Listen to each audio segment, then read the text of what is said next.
Let's finally get real and honest about the situation in Gaza.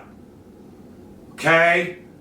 The situation in Gaza and the complete obliteration of a country of 7 million people, literally blown to dust. A ceasefire announced between Israel and Hamas. I mean, what is even left of Hamas at this point? Literally nothing.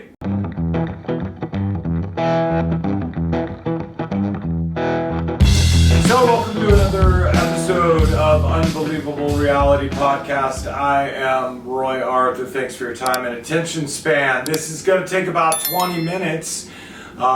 So if you cannot manage that, maybe you want to save this and come back to it at a later date so you can get the full podcast and all the information contained therein.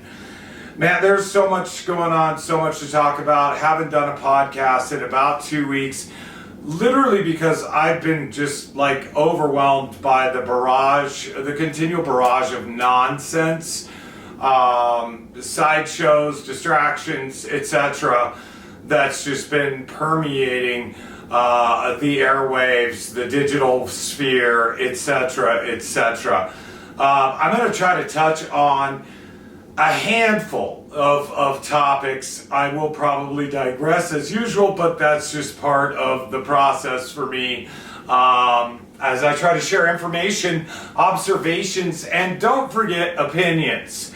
I try to make my opinions as fact-based as possible, but in a world where facts don't even seem to fucking matter anymore, that gets harder and harder every day. Nonetheless, I still continue to try to do that to support things with facts.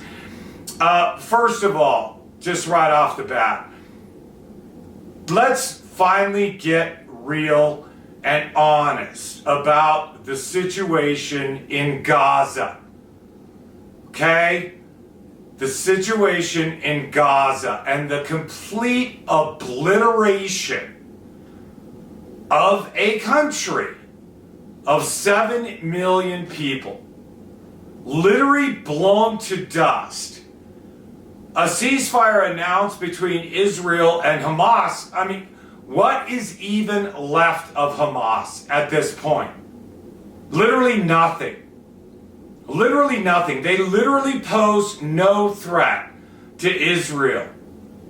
And yet within 72 hours of the ceasefire, Israel unilaterally announced without hesitation, we're going to continue bombing.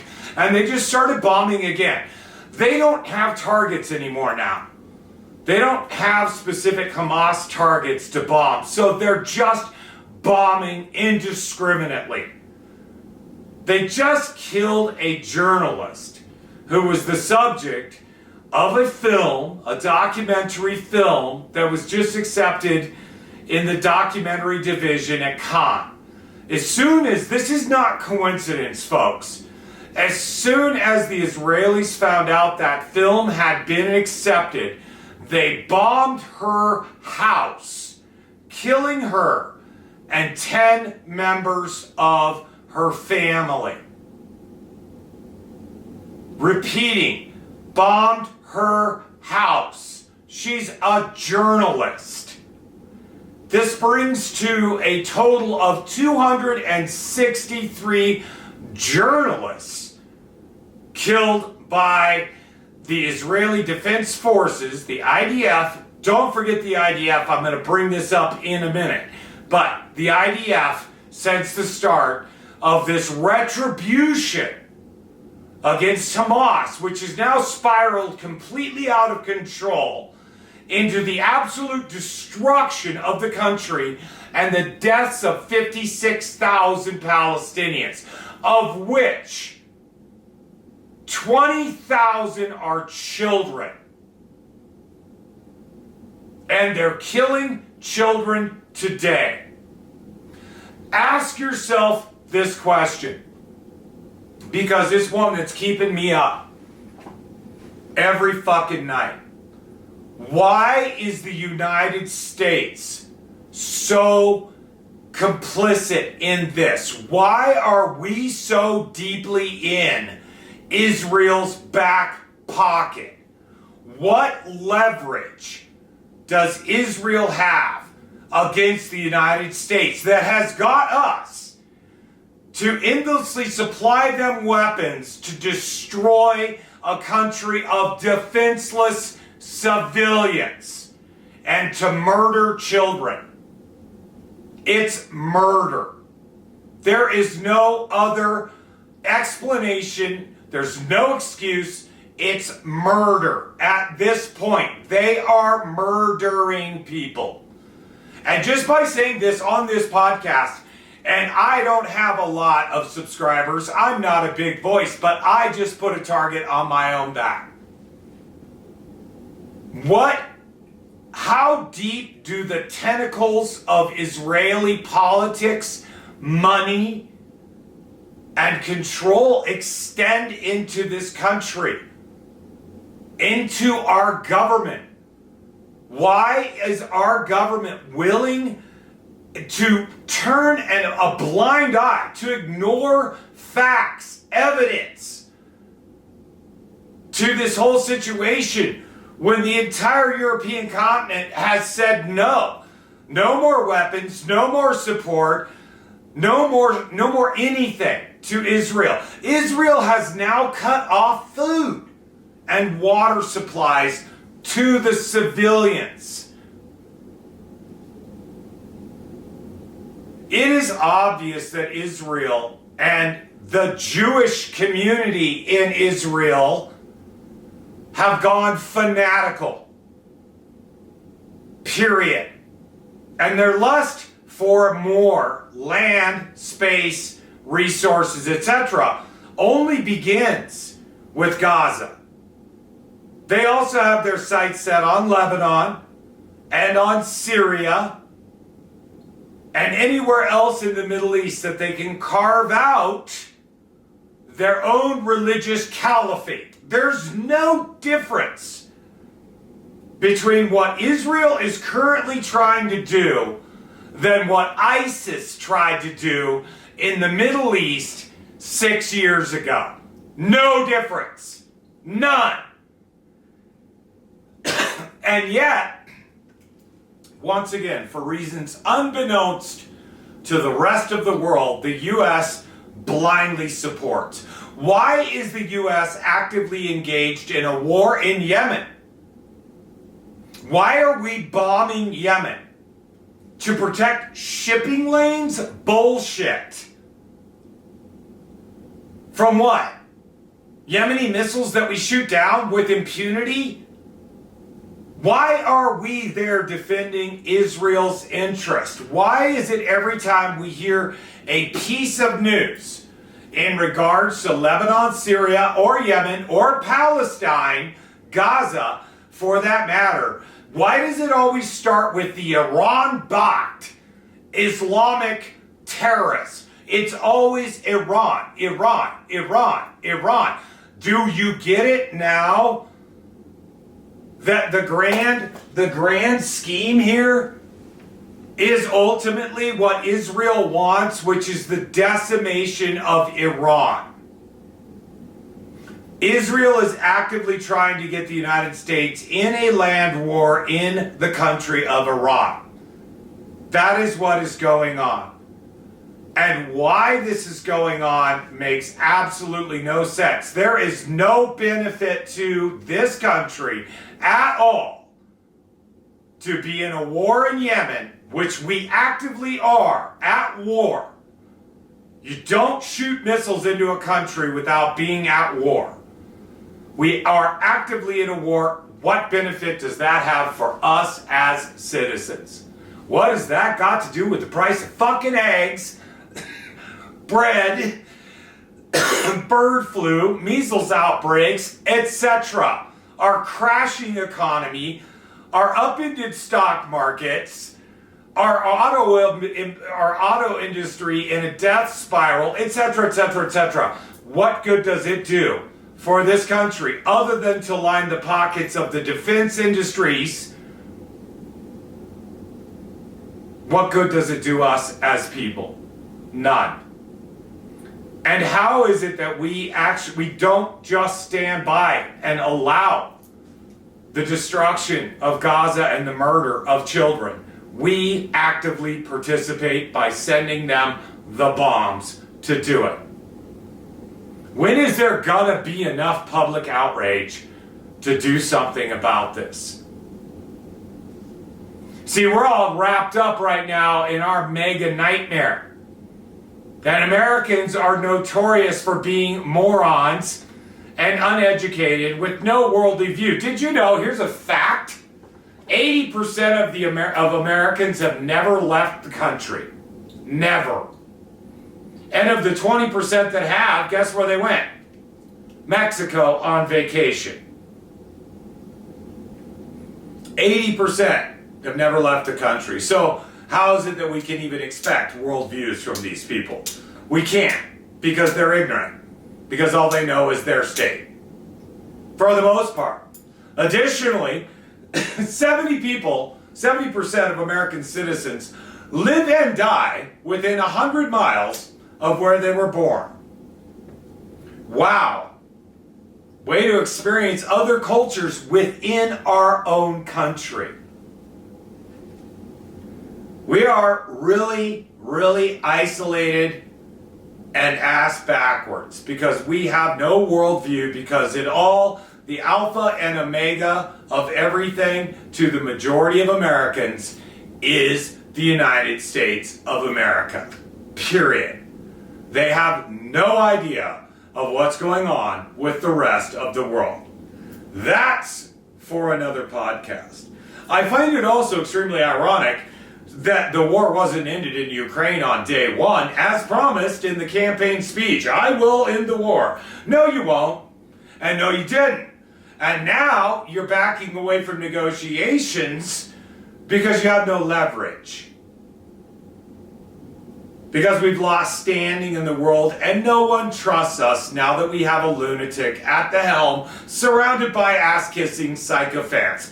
If I have to see more clips of a cabinet meeting where everybody just sits around and tells Agent Orange how wonderful he is, how brilliant he is, what an incredible gift he is to this country, I swear to God, I'm going to vomit in my dinner.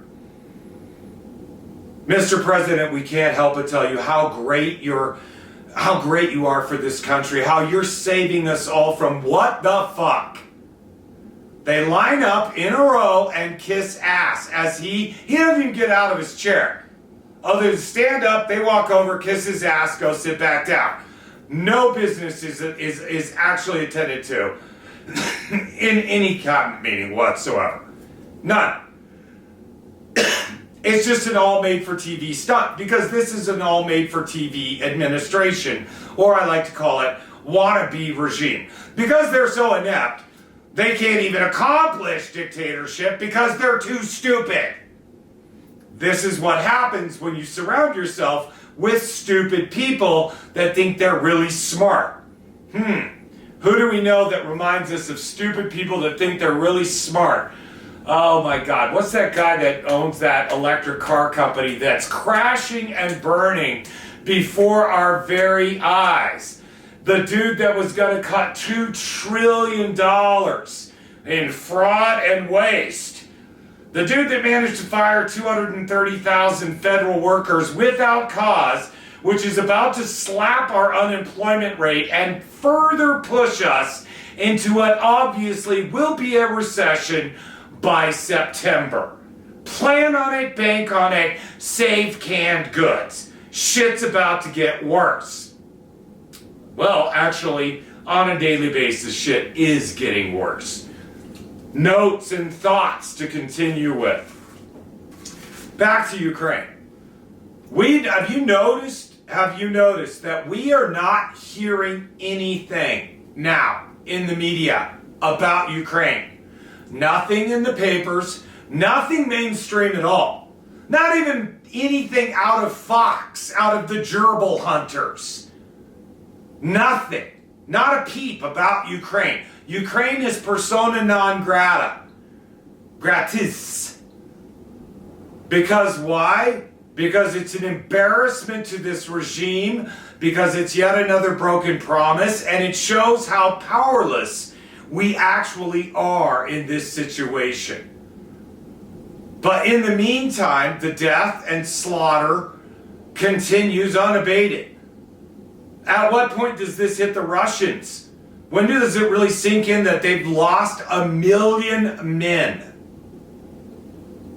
in this stupid attempt at conquest and imperialism so far? This attempt to show how strong and powerful the Russian community, the world, the Russian government is, that's been an abject failure. 3 years of war, and they've accomplished nothing other than to kill a lot of people. But we still don't hear anything about it. And we, by the way, why are we negotiating on behalf of Ukraine? Isn't it their country? Shouldn't they be the ones that are negotiating for peace or to make a deal? Huh? How is it that the US and Russia are negotiating a peace treaty in Ukraine without the Ukrainians being involved? What fucking balls on the part of the US of A that we will go in and take care of this for you because we gave you weapons? No, we sold them to them. They just haven't paid us back yet. Think of the arrogance in that. Think of the arrogance in that. Even the Chinese, who are kicking the living shit out of us, we can go into the tariff thing, but we won't because there's not enough time. Even the Chinese aren't so brazen as to sit down and say, we'll negotiate the peace. And they hold all the cards. We hold no cards whatsoever. And yet we act like we're the big boys in the room. We're not. Speaking of China and tariffs and all that bullshit, really quickly, wasn't it awesome how China just revealed the luxury market for what it really is? An abject scam. All your Louis Vuitton, your Gucci, Fendi, Prada, Burberry, you name it, everything comes from China. And they just rip the curtain back. How's that $8,000 handbag feel now, knowing that it was made in China for $200? That was the ballsiest, most incredibly cool thing I've ever seen in my life. That's how the Chinese want to play ball, because they've got the Western world by the balls. Because the corporate world, not just in the United States, but in the Western world, Western civilization as a whole, has sold out to China to make more profit, to please shareholders, and to make the oligarchs richer. Manufacturing will never return to the United States of America. Suck it up, Buttercup. It ain't coming back. If you can't learn how to be a welder, an electrician, a plumber, a tradesman, you're fucked. There'll be no new automobile plants built here that will even matter. 1,500 jobs, ooh-ah. It's not coming back because it's too late. And the Chinese now have a stranglehold on global manufacturing, and they just exposed the great big lie that capitalism has always lived on. Do you see it? It's the same lie that's being told to us here in the United States. The lie of American prosperity. When our country's $36 trillion in debt. The average American household has less than $500 in savings, but an aggregate of in excess of $12,000 in credit card debt. We are a nation of deadbeats, built on credit to allow us to buy more shit we don't need to prop up companies to make profit for their shareholders and That's right, the oligarchs. And they sell us shit. Most of which made in China. And the shit they make in China, by the way, now, it ain't shit anymore. That's another myth that's been sold to us by American capitalism. Oh, made in China, turn your nose down, that won't last. It's all been made in China for 40 fucking years. Go to the grocery store. Go fucking to Dillard's. Go to fucking Saks Fifth Avenue. Find something made in the USA. Find something. I dare you. Go find something. Eggs, yeah. Beef, newsflash, we now import 80% of the beef that's consumed in this country.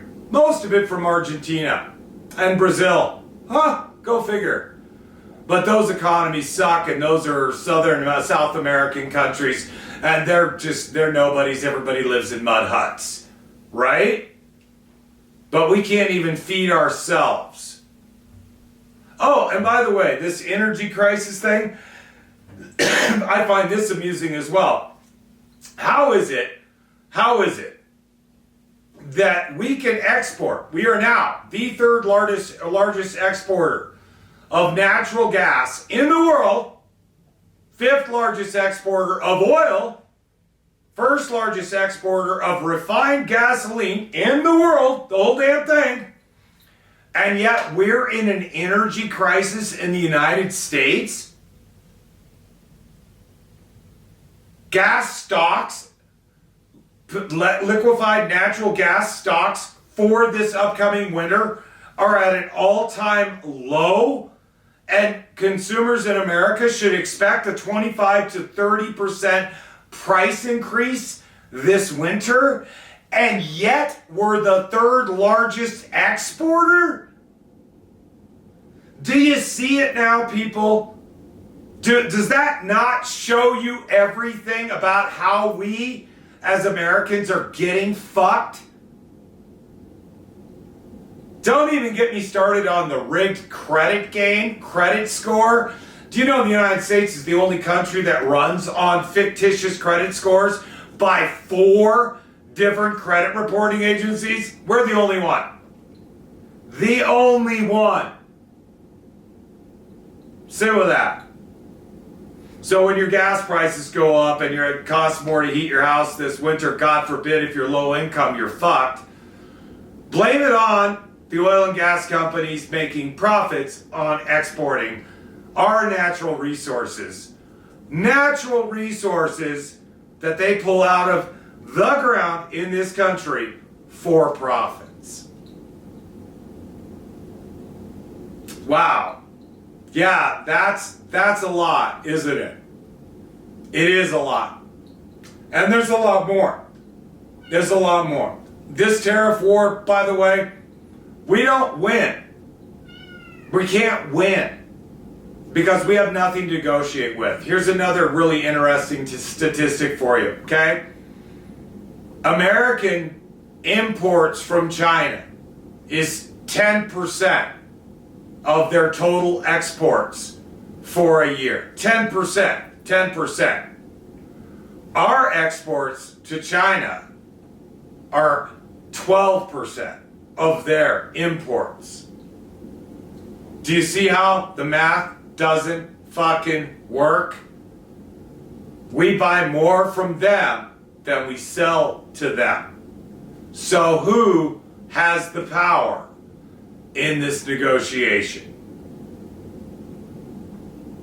Think about it. The bottom line is this. Corporate America has sold out the citizens of the United States of America. They make us shitty food. They sell it through advertising, which is also called propaganda. By the way, for all you people that get confused, because the word propaganda is used all the fucking time. Oh, propaganda that comes from social media, propaganda that comes from the Washington Post, the New York Times, etc., etc. Propaganda this, propaganda that. Here's a news flash for you. Propaganda has another name. It's called advertising. Do you get it? I did a previous podcast on how do you feel on being sold. Do you like being sold? Because you are every day through advertising. Propaganda is advertising to get you to buy or believe something.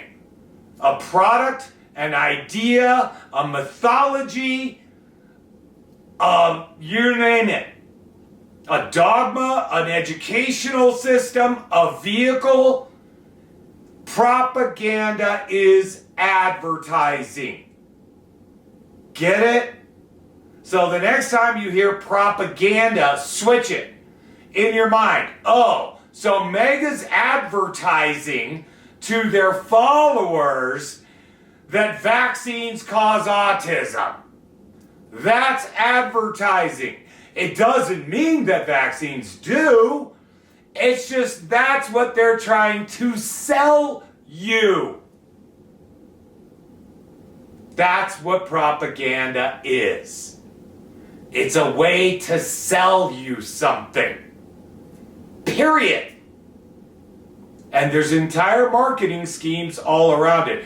I'm going to do an entire podcast on this, the absolute insanity of Coca-Cola, the world's biggest corporation, built on selling sugar water with caffeine in it. That is only bad for consumers. Has zero health benefits. Zero, if anything, it's actually bad for your health. That's another podcast. Anyway, I am once again Roy Arthur. This is Unbelievable Reality Podcast. The opinions contained within, if you don't like them, oh well, then fuck off and don't watch. If you do, leave a comment. Also, check out Unbelievable Reality Podcast on TikTok and Instagram. And stay tuned, because this unbelievable reality that we currently live in isn't going fucking anywhere. See you soon.